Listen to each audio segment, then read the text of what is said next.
On June 5, 1989, a logger named Thomas Mackenzie was cutting timber in the remote forests of northern British Columbia, Canada. He'd been sent deeper into the woods than usual after a storm knocked down several old-growth pines.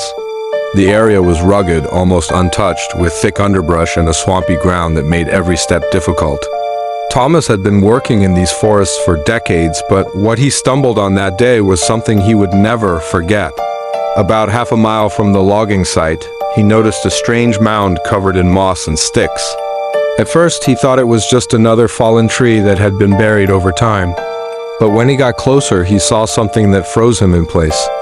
Protruding from the mound was the unmistakable shape of a boot, cracked with age and half swallowed by the earth. Curious but unsettled, he cleared away the branches. What he uncovered wasn't a tree at all, but the skeletal remains of a human being. The bones were still partially wrapped in torn clothing, and the skull bore a jagged fracture across the temple. Someone had died here, far away from any road, trail, or settlement. Authorities were called in, and the Royal Canadian Mounted Police launched a full investigation. Early estimates suggested the body had been lying there for at least 20 years. The fracture to the skull indicated a violent death, possibly blunt force trauma. Even more chilling, a second skeleton was soon discovered just 30 feet away, also hidden beneath a pile of sticks and leaves. The forensic team believed the two victims had been deliberately concealed. Both were adult men, and the style of their boots and clothing suggested they had died sometime in the late 1960s. Despite extensive checks through missing persons records, neither of the men was ever positively identified. No wallet, no ID, not even a recognizable piece of jewelry was found. For the logging crews, the site became known simply as the graves. Workers refused to go near it after dark, convinced the forest itself was hiding more bodies. Rumors spread quickly. Some believed it was the work of a serial killer. Others whispered it was tied to drug trafficking routes that ran through Canada during the 70s. Whatever the truth, the case was never solved, and to this day, the identity of those two men remains a mystery lost in the woods. In October of 2003, a pair of hunters exploring the Pine Barrens of New Jersey came across something that at first seemed like an abandoned camp. Hidden deep in the brush was a crude lean-to made from logs and tarps. Around it were scattered cans, rusted tools, and the remnants of several small fires. The hunters assumed it was a homeless person's shelter, but when they pushed open the tarp covering the entrance, they found something far stranger. Inside, the walls were covered with hundreds of sheets of paper, each pinned neatly with nails. They weren't notes or letters, but pages filled with drawings rough, childlike sketches of faces, animals, and distorted human figures. Some were marked with words like watching and waiting. Others showed maps of the surrounding woods with certain areas circled in red. At the center of the shelter was a small wooden box. When one of the hunters lifted the lid, he recoiled in horror. Inside were dozens of animal bones, rabbits, squirrels, and birds, all arranged carefully in rows. Some were bound with string as if tied into strange patterns. The hunters reported the site to local police, who conducted a search of the area. They found no person living there and no clear explanation for the drawings. Detectives speculated it could have been the work of a mentally ill drifter, someone who lived alone in the wilderness and left behind his unsettling artwork. But others weren't so sure. The circled maps raised disturbing questions. Were they marking hunting spots, burial sites, or something worse? Despite several searches of the areas indicated, no human remains were ever found. The shack was eventually dismantled. But stories of the Pine Barrens hermit remain part of local folklore. Some hikers claim that deep in the woods, they've come across new drawings pinned to trees, suggesting that whoever created them never really left. On August 14, 1994, a group of teenagers exploring the woods near Spokane, Washington, stumbled across an old storm drain that led into a series of tunnels beneath the forest floor. They had been wandering off-trail, daring each other to go deeper into the trees, when they found the entrance half covered with rocks and leaves. At first, it seemed like an ordinary drain. Graffiti lined the walls. and the air inside was damp and foul. But as they moved deeper, their flashlights revealed something none of them were prepared to see. In one of the larger chambers, dozens of dolls were nailed to the walls. Some were plastic baby dolls, others porcelain figures, all in various states of decay. Many were missing eyes or limbs, and some had their heads replaced with animal skulls. The arrangement seemed intentional, as if someone had carefully decorated the entire tunnel. At the far end, they found a makeshift altar, broken wooden chair placed beneath, a spray-painted symbol that none of them recognized. Scattered around the chair were melted candles, bones, and several old Polaroid photographs. The photos showed blurry images of people standing in the woods, taken at night. None of the individuals were clearly identifiable, but in one photo, a figure appeared to be looking directly into the camera with glowing eyes from the flash. The teenagers fled the tunnel and later told their parents, who contacted police. By the time authorities searched the site, most of the items were gone. The dolls had been removed, the photographs vanished, and only the spray-painted symbol remained. The investigation led nowhere. Some officers dismissed it as a cruel prank, but locals had other theories. They claimed the tunnels had been used for occult rituals dating back decades, and that whoever maintained the site had only cleared it out once they realized they'd been discovered. To this day, hikers occasionally report finding individual dolls nailed to trees in the forests around Spokane, an eerie reminder that the doll tunnels may never have truly disappeared. In March of 1972, a group of hikers exploring the Ural Mountains in Russia discovered a small cave opening tucked into the side of a ravine. The entrance was partly concealed by brush and snow, making it nearly invisible unless you were standing directly above it. One of the men decided to squeeze through the opening, expecting it to be nothing more than a shallow cavern. Instead, what he found inside became the centerpiece of one of the region's strangest unsolved mysteries. The cave stretched several meters into the hillside, and scattered across the damp floor were dozens of rusted weapons, old rifles, bayonets, and helmets. Some were covered in dirt and mold, others surprisingly intact. But this was no ordinary wartime cache. At the back of the cave lay something far more unsettling. 3 skeletons arranged in a circle, their arms outstretched toward the center where a burned-out fire pit still sat. When local authorities were alerted, they identified the remains as Soviet soldiers, likely dating back to World War II, but questions quickly arose. Why would soldiers be huddled in a hidden cave with a fire, surrounded by discarded weapons, and seemingly left to die? Forensic analysis revealed that none of the men had been shot or killed in combat. Instead, they all appeared to have starved to death inside the cave, their bodies positioned intentionally as if part of some ritual. Adding to the mystery, some of the weapons discovered were not Soviet-made at all. Several German rifles were among the pile, suggesting the site may have been used as a storage point after a battle. But if that were the case, why were the soldiers trapped, or worse, left inside? The cave was sealed after the remains were removed, but to this day, the story is whispered among hikers in the region. Many believe the soldiers weren't trapped but chose to stay, carrying out some desperate or ritualistic pact as the war raged around them. On July 22, 2010, 2 teenagers fishing in the swamps of southern Louisiana followed a narrow deer trail deeper into the woods, looking for a better spot to cast their lines.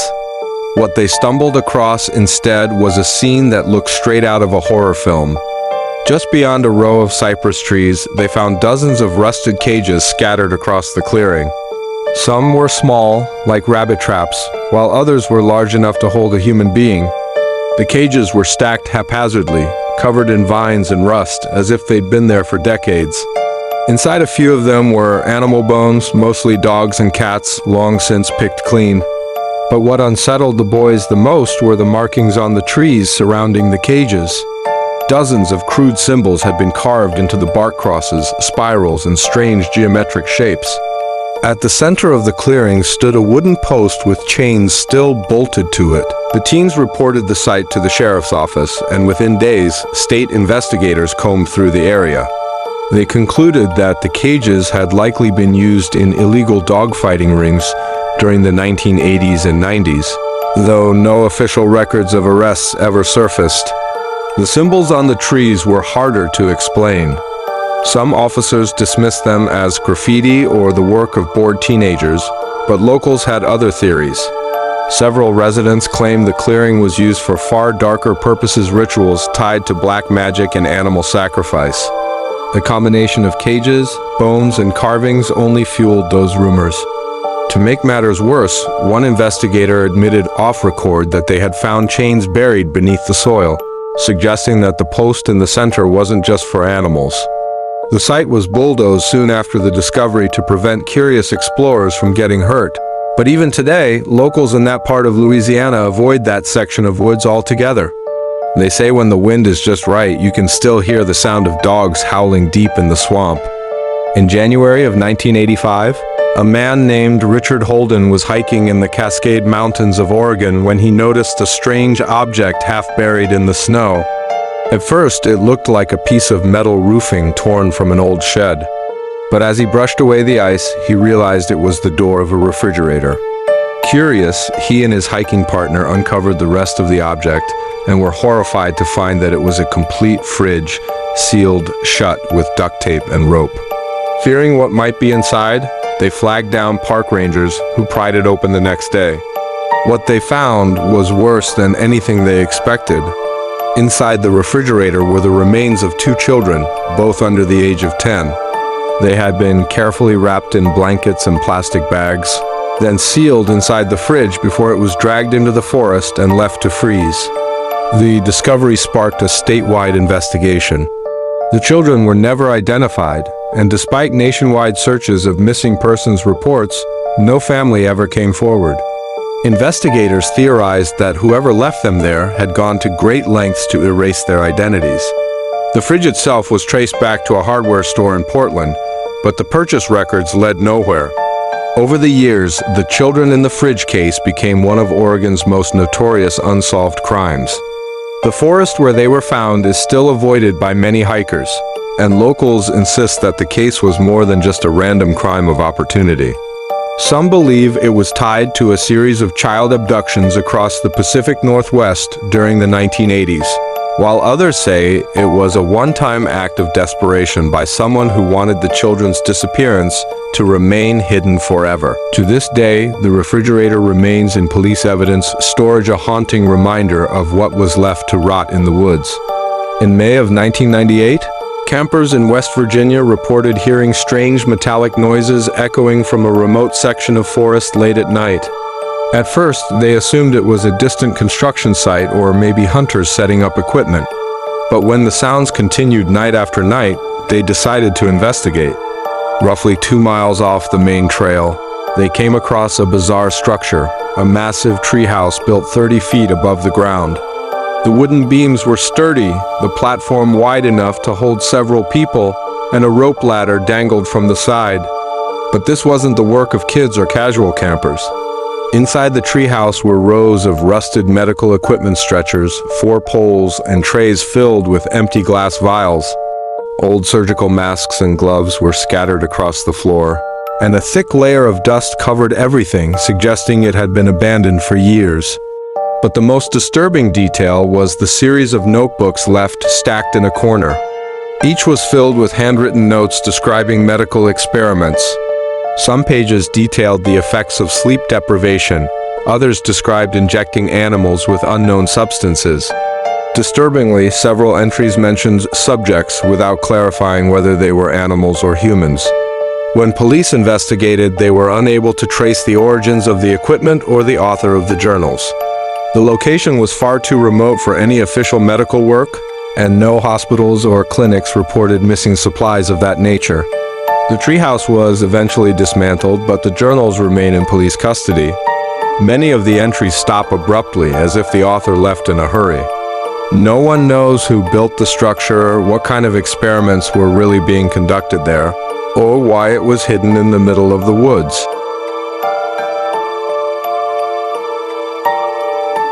In April of 2007, a group of college students camping near the Black Hills of South Dakota stumbled upon a small, rusted lockbox while hiking off-trail. It was wedged between two tree roots, buried in a shallow pit that had been disturbed by recent rain. The box was heavy, sealed shut with a corroded padlock. Curious, the group carried it back to camp and pried it open with a hatchet. Inside were dozens of photographs. Some were faded Polaroids, others black and white prints. At first, they looked like ordinary snapshots of people in parks, backyards, and shopping centers. But as the group flipped through them, they realized something was very wrong. In nearly every photo, the subject was clearly unaware they were being photographed. Women pushing strollers, children on swing sets, families eating at picnic tables. All the photos appeared to have been taken from a distance, as if the photographer had been hiding behind trees or fences. At the bottom of the box was a small notebook. The pages contained dates, times, and locations that corresponded to the photos. But the writing stopped abruptly in 1993 with no explanation. The students turned the box over to police, who launched an investigation. Despite efforts to identify the people in the photos, none of them were ever matched to missing person cases or reports of stalking. Detectives could only conclude that the box had belonged to an unidentified voyeur who cataloged his victims for years before abruptly stopping. The most chilling part? Several of the locations listed in the notebook were within a mile of the very forest where the box was found. On December 19, 1961, a hunter in the Ozark Mountains of Arkansas reported a strong, foul odor drifting through the woods. He followed it for nearly a mile before stumbling across a shallow cave. Inside, he found several burlap sacks piled against the stone wall. When he cut one open, he discovered human remains, dozens of bones, bundled together like firewood. Authorities later confirmed that the cave contained the skeletal remains of at least 9 individuals. Some were children, others adults, all in various stages of decomposition. Forensic analysis suggested they had been killed over a period of years, possibly decades. The cave was quickly dubbed the Devil's Den by locals, and theories about who the killer was spread like wildfire. Some believed it was the work of a lone hermit who preyed on travelers passing through the mountains. Others insisted it was the dumping ground of a serial killer who moved victims into the forest to avoid detection. Despite national headlines and months of investigation, no suspect was ever identified. The remains were buried in unmarked graves, and the case eventually faded from memory. But hikers in the Ozarks still speak of the Devil's Den, warning newcomers never to explore its caves alone. In June of 2013, a photographer named Jeremy Hall was exploring the abandoned mines of northern Pennsylvania when he spotted a faint blue tarp through the trees. Assuming it was a temporary campsite, he approached carefully, but what he found was something far more sinister. The tarp covered the entrance to a makeshift bunker dug directly into the hillside. The doorway led into a crude tunnel, reinforced with wood beams and metal sheets. Inside, Jeremy found an underground room filled with survival gear, sleeping bags, canned food, water jugs, and boxes of ammunition. But what disturbed him most were the walls. Pinned across them were newspaper clippings about missing persons, dating back to the early 2000s. Some were from Pennsylvania, others from neighboring states. Next to each clipping were handwritten notes, dates, possible sightings, and in several cases, the word "taken." Jeremy immediately contacted authorities. When police returned to the site, the bunker had been emptied. The clippings, food, and supplies were gone, leaving only the bare wooden frame of the structure. Whoever had built it had clearly returned and cleaned it out within hours of Jeremy's discovery. The case remains unsolved. No fingerprints, no DNA, and no trace of the person responsible for the bunker.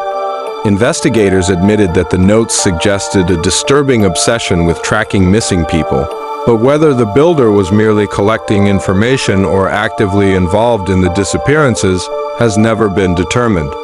In August of 1999, forestry workers in Maine discovered a large wooden crate hidden beneath a collapsed hunting blind. At first, they thought it was just storage for old equipment. But when they pried it open, the contents left them shaken. Inside were dozens of ventriloquist dummies, all stacked neatly in rows. Each dummy had been modified, its eyes replaced with glass marbles, its mouth sewn shut with thick black thread. Some had deep cuts carved into their faces, others were missing limbs. The workers turned the crate over to state police, who investigated its origins. The craftsmanship suggested they were all made by the same person, but there were no identifying marks. No receipts, no link to any known manufacturer. Theories spread quickly. Some said it was the abandoned work of a traveling performer. Others claimed it was evidence of something darker. One officer admitted that several of the dummies had names carved into their backs, names that matched missing children from the area in the 1970s. While no direct evidence linked the dummies to those cases, the coincidence was unsettling. The crate was eventually locked away in evidence storage, but for many in Maine, the discovery confirmed what they had long suspected, that the woods were hiding secrets far darker than anyone realized. On September 8, 1982, a man walking his dog in northern Wisconsin followed his pet into a thicket where the animal had begun barking uncontrollably. Just a few yards in, he found a circle of stones, each about knee-high, arranged in a perfect ring. In the center was a wooden post with a deer skull mounted on top. Around the base of the post were dozens of small jars filled with liquid, each sealed with wax. When police were called, they collected the jars and sent them for testing. The results stunned everyone involved. Inside were preserved animal organs, hearts, livers, and eyes suspended in formaldehyde. Some jars, however, contained fragments of human tissue. No suspect was ever identified, but locals quickly connected the site to rumors of occult practices in the region. Several hunters later claimed they had seen cloaked figures carrying lanterns in those same woods at night, though no proof was ever found. The circle was dismantled and the evidence locked away, but the site has since gained a reputation. Even today, hikers report hearing strange chanting in that part of the forest, as if whoever built the circle is still out there, keeping the ritual alive. These are just a handful of the countless disturbing discoveries made in the woods. From mass graves to hidden shrines, underground bunkers to abandoned experiments, the forests of the world hold secrets that may never be fully explained. And perhaps that's what makes them so terrifying. In the wilderness, far from roads, cities, and witnesses, anything can happen, and often does. Every path not taken, every cave unexplored, and every tree concealing a shadow could be hiding something waiting to be uncovered. For those who stumble across these horrors, the experience stays with them forever. And for the rest of us, the knowledge that such places exist serves as a chilling reminder: the woods are never truly empty. Thanks for watching. Don't forget to like, comment, and subscribe for more creepy true stories. Stay safe, and I'll see you in the next video.